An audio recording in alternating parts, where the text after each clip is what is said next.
Shalom, peuple de Dieu de Côte d'Ivoire. Je suis le sacrificateur de l'Éternel, le docteur Bongé Joachim Kessé.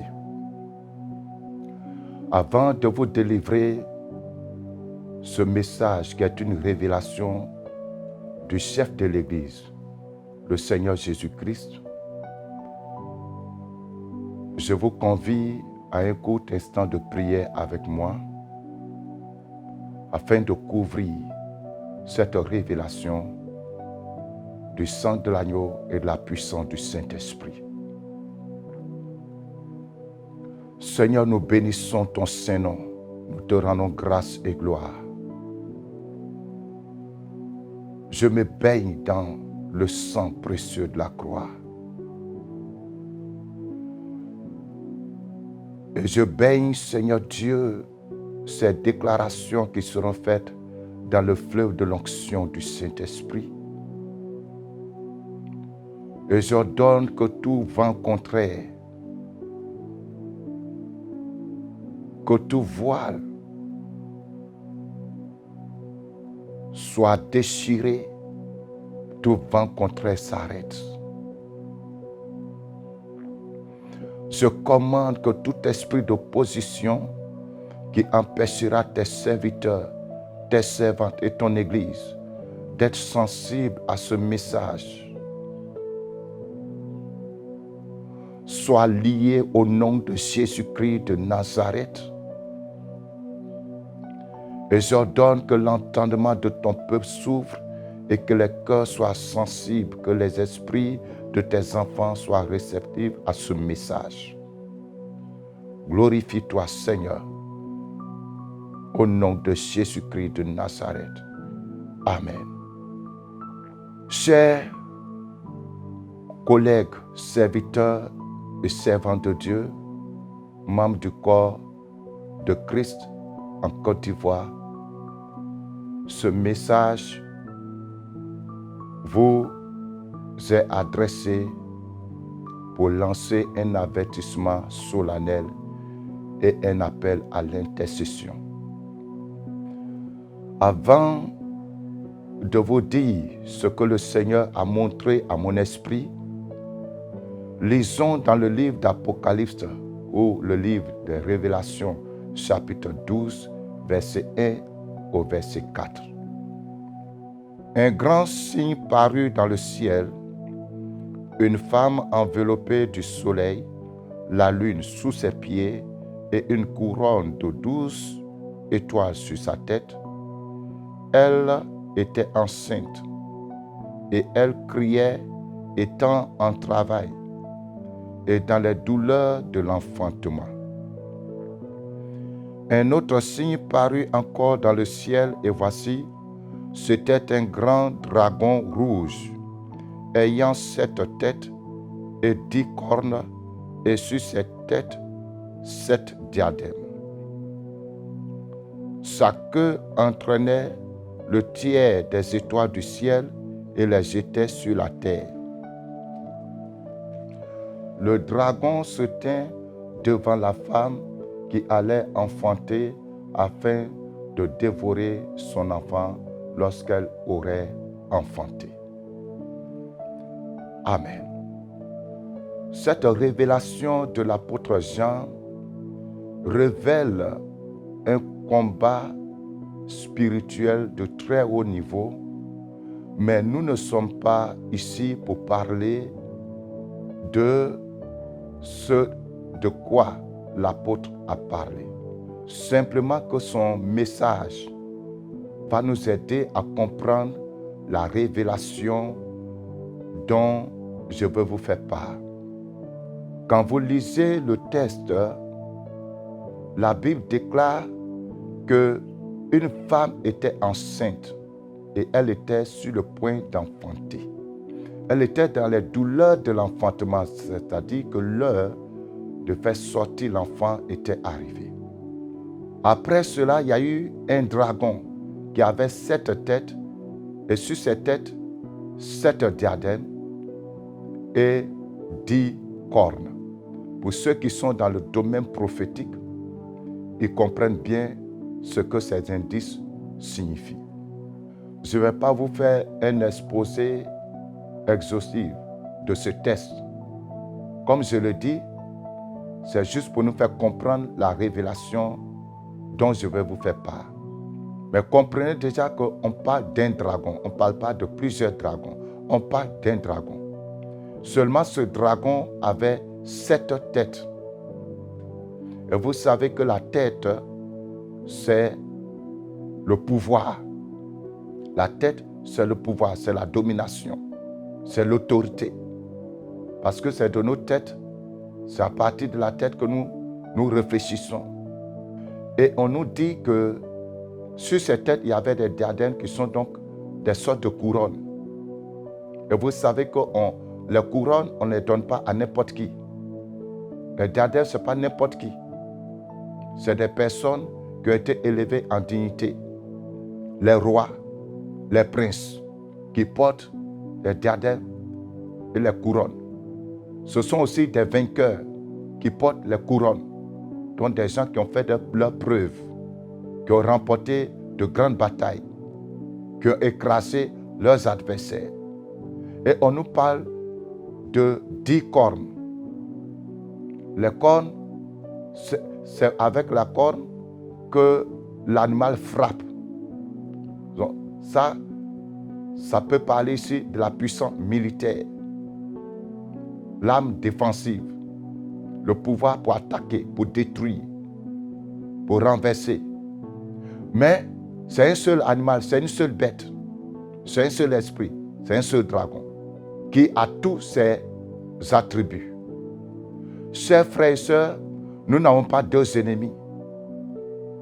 Nous n'avons pas 3 ennemis. Nous avons un seul ennemi, qui est le diable.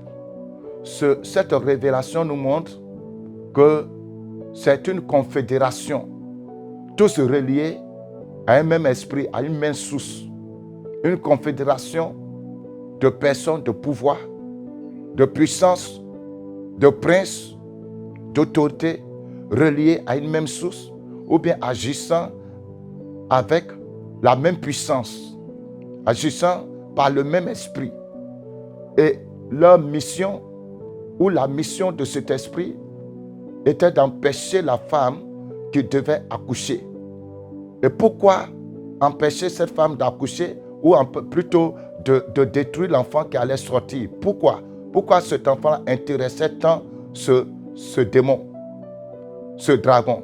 On dit que c'est un enfant qui devait perdre les nations.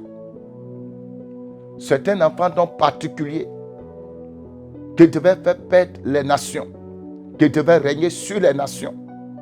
Donc il fallait détruire cet enfant pour ne pas qu'il naisse, pour ne pas qu'il se développe. Église de Côte d'Ivoire, nous sommes en danger. Satan s'est levé pour éteindre le réveil. Satan s'est levé pour éteindre le réveil qui veut venir. Satan s'est levé pour faire avorter ce que Dieu veut faire dans notre nation. Et pour réussir à le faire, il a mis en place une confédération de leaders, même dans le rang de l'Église. Je le répète, il a mis en place une confédération de leaders, d'hommes influents, d'hommes puissants, même dans le camp de l'Église. Des personnes instrumentalisées par les forces occultes. Des personnes qui sont alliées secrètement aux princes de ce monde, qui eux se plaisent dans la situation dans laquelle nous sommes présentement, qui eux se réjouissent de ce que nous vivons présentement. Et ils nagent dans l'atmosphère que nous avons présentement dans notre nation. Ils se sont mis ensemble. Ils se sont donné la main d'association pour s'assurer que cette flamme de réveil dont l'Église est aujourd'hui en travail. Oui, l'Église est en travail. Quelque chose de nouveau est sur le point de se produire dans les temps qui arrivent. Quelque chose qui va bouleverser le monde entier. Quelque chose qui va bouleverser le système qui est mis en place par le diable. Quelque chose qui va renverser les hommes forts, les puissants, qui va mettre à terre les esclaves qui sont sous les chevaux. Quelque chose qui va repositionner qui de droit. Quelque chose qui va imposer le règne de Dieu, qui va imposer le plan de Dieu pour notre nation et pour les nations. L'ennemi a vu l'étoile arriver. L'ennemi a vu le signal dans le ciel. Regardez bien, levez les yeux, vous verrez. Il y a un signal qui se fait dans le ciel. Il y a un mouvement dans le ciel. Le ciel ivoirien est en mouvement, regardez bien. Rentrez en esprit, regardez bien. Il y a un mouvement qui se fait. Vous savez, quand la pluie va tomber, une grosse pluie va tomber, vous voyez l'effet que ça fait. Quand vous regardez dans le ciel, il y a un tel effet dans le monde spirituel. Parce que l'Église est en travail. L'Église est en travail. L'Église gémit. Les véritables enfants de Dieu gémissent. Ils pleurent jour et nuit devant la face du Seigneur, appelant de tout leur cœur le réveil spirituel. Et les gens de l'autre côté ont vu le travail qui est en train de se faire. Ils ont vu le signal. Parce que l'ordre a été donné déjà par le Créateur. Il y a un conseil divin qui a décidé de libérer cette présence divine sur la nation. Et Dieu a mis en place un programme, un processus pour que ces choses arrivent. Et le diable, coûte que coûte, fait tout pour éteindre ou pour arrêter ce mouvement. Je vous parle, frères et sœurs, vous savez que je ne suis pas un activiste de l'Internet. Quand je parle, c'est que c'est sérieux. Quand je parle, c'est que Dieu a réellement révélé et que c'est nécessaire que l'Église sache de quoi il s'agit. Il y a beaucoup d'autres révélations que nous gardons pour lesquelles nous prions dans le secret. Voici ce qui se passe et voici ce que Dieu a montré à mon esprit depuis quelque temps. Et j'ai lutté et je me demandais si c'est nécessaire de partager cela avec l'Église. Parce que mon souhait n'est pas de créer une psychose dans l'esprit de qui que ce soit, ou bien d'élever des soupçons par rapport à un frère ou une sœur. Mais de toute façon, nous le savons tous bien, que dans nos rangs, le diable a réussi à introduire ses supports. Le diable a réussi à introduire ses valets. Et je le répète, ils sont au milieu de nous. Ils ont réussi à s'asseoir. Ils ont réussi à avoir de l'impact, de l'influence au milieu de nous. Ils ont réussi à faire comme nous, à prêcher comme nous, à organiser des croisades comme nous, des veillées comme nous. Mais ils appartiennent à un autre royaume. Ils appartiennent à un autre règne. Leur désir, c'est de tout faire pour étouffer le processus du réveil spirituel. Voilà comment le Seigneur m'a montré cela. Et ce n'est que le vendredi, lors de la veillée pour la nation, que Dieu va permettre que je comprenne bien le sens de cette révélation. Ça faisait déjà quelques jours, quelques temps, que couramment à mon esprit, je voyais une femme qui était enceinte et qui devait accoucher et qui doit accoucher. Et cette femme doit accoucher dans ces périodes dans lesquelles nous sommes. La femme là doit accoucher avant la fin de cette année 2023. Et je voyais que l'enfant qui doit sortir de ses entrailles portait sur lui beaucoup de gloire. Il était couvert de gloire. Et pendant que le Seigneur me montre que cette femme est sur le point d'accoucher et que l'enfant est couvert de gloire, de l'autre côté, je vois que dans le monde des ténèbres, des gens sont en train de faire des recherches. Les hommes des ténèbres sont en train de faire des recherches. Ils sont en train de faire des sacrifices.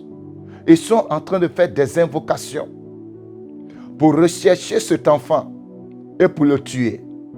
Et ils se disaient, nous devons tout faire pour ne pas que cet enfant puisse évoluer. Nous devons tout faire pour mettre fin à sa vie.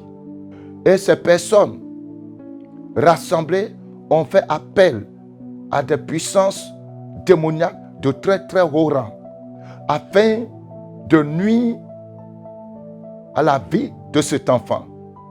Et lorsque nous étions à la veillée, un des serviteurs de Dieu a donné un sujet. Il a dit, prions pour que Dieu nous suscite un Élie. Et depuis que le prophète Kakou est parti, il y a un vide.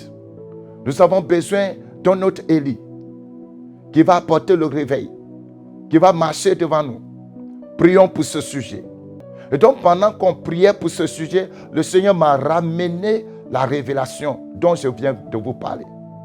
C'est quand j'étais récemment en Israël que cette révélation a commencé à mon esprit, mais que je ne prenais pas au sérieux.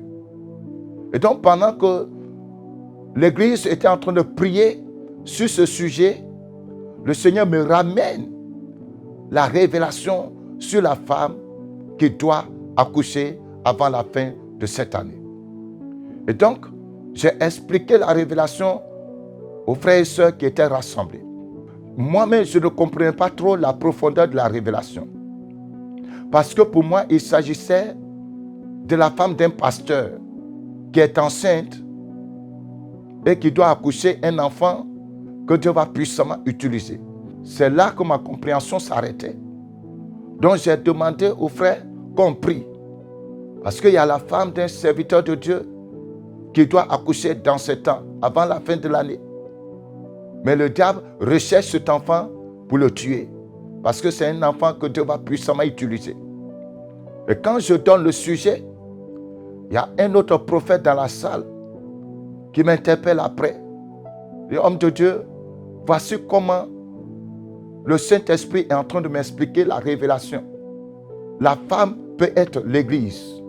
L'enfant dont il s'agit, c'est un serviteur de Dieu qui est dans l'ombre, que Dieu veut faire sortir de l'ombre. Un serviteur de Dieu que Dieu a préparé dans le secret et qui est porteur du feu du réveil. Quelque chose qui me passe à l'esprit, c'est comme c'est un serviteur de Dieu.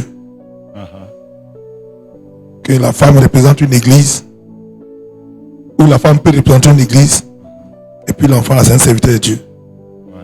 C'est pas forcément un enfant. Donc, on doit étendre la prière aussi aux serviteurs de Dieu. D'accord. Les serviteurs de Dieu qui sont cachés, que Dieu veut révéler aussi. Oui. Ce sont aussi des étoiles qui n'ont pas encore brillé. Et Dieu veut qu'on prie pour eux également. D'accord. Ce que vous voulez dire. Merci. Et cela a ouvert moi-même mon esprit. Bien-aimé, pendant que je vous parle, je sens des mouvements. Effectivement, ça peut même ne pas être un seul serviteur de Dieu.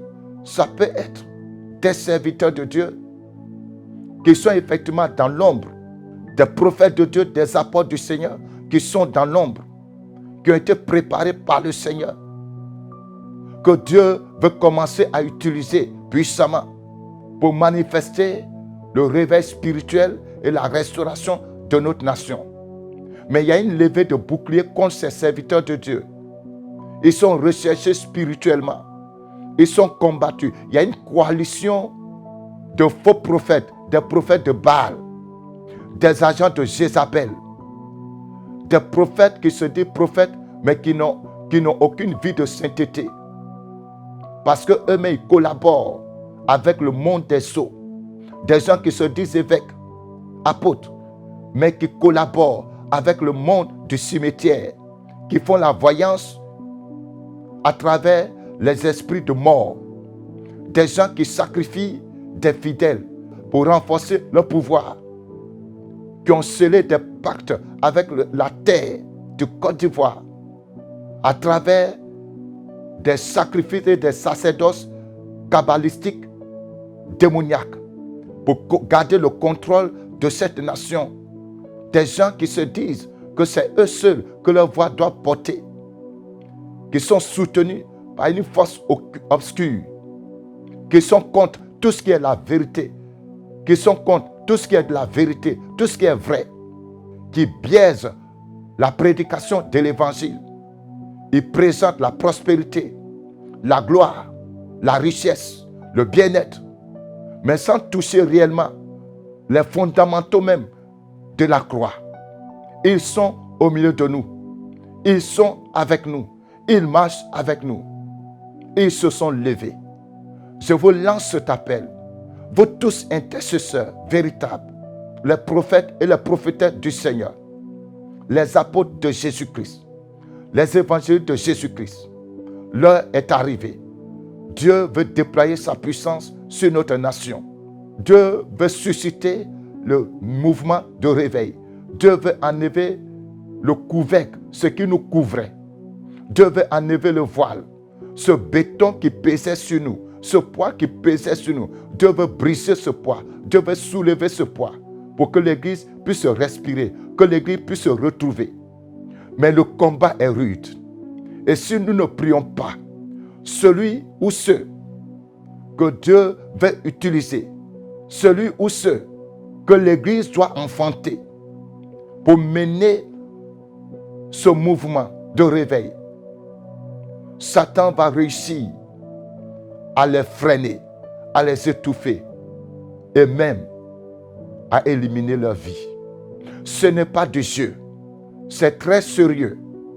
L'enjeu, c'est maintenant. Je répète, l'enjeu, c'est maintenant.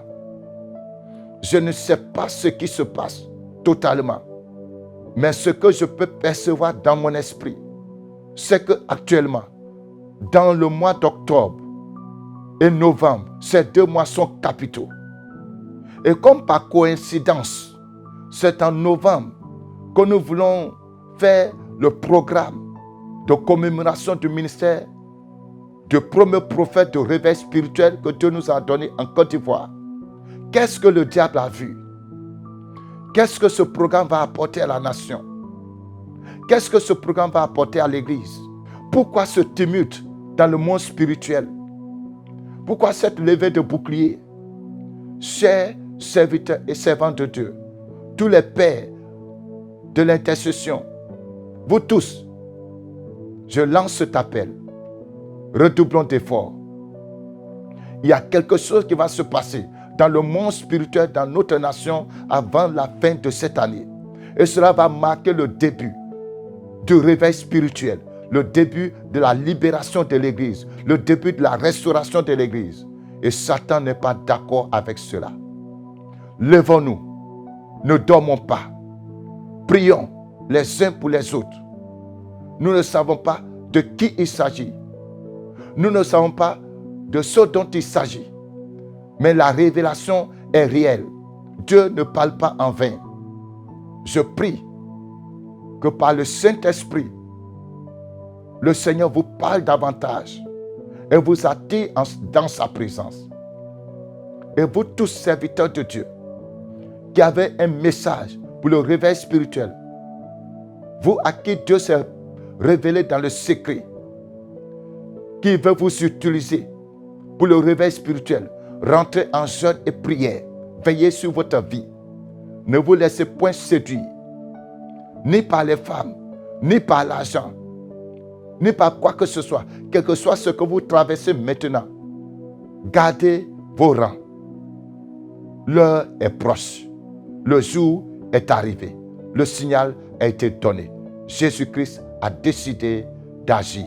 La trompette a sonné. Restez bénis et que ce message soit partagé au maximum à toute l'Église de Côte d'Ivoire, à tous les enfants de Dieu de la Côte d'Ivoire, à tous les intercesseurs, tous ceux qui prient pour notre nation, vous tous qui êtes sur le territoire ou hors du territoire, que le Saint-Esprit permette que ce message arrive à vos oreilles. Avec Jésus-Christ, nous triompherons. Christ a dit, je bâtirai mon église et les portes du séjour des morts ne prévaudront point contre elle. Shalom.